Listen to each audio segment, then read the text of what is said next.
অমানুষ কিভাবে বললেন? বাড়ির চাপা দিয়ে স্যার সে পরে গিয়ে লিখতেছিল তা আমি মেনে নিতে পারিনি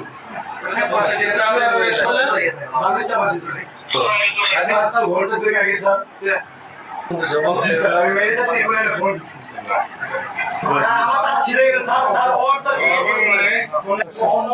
মিল হয়েছে এই মুহূর্তে গাজীপুরের কাশিমপুরের। আজকের যে বিষয়টা একটু মর্মান্তিক একটি বিষয়, সেটি হচ্ছে স্বামী স্ত্রীকে বালিশ চাপা দিয়ে হত্যা করার পর ত্রিপুল লাইনে ফোন দিয়ে পুলিশ এনেছেন।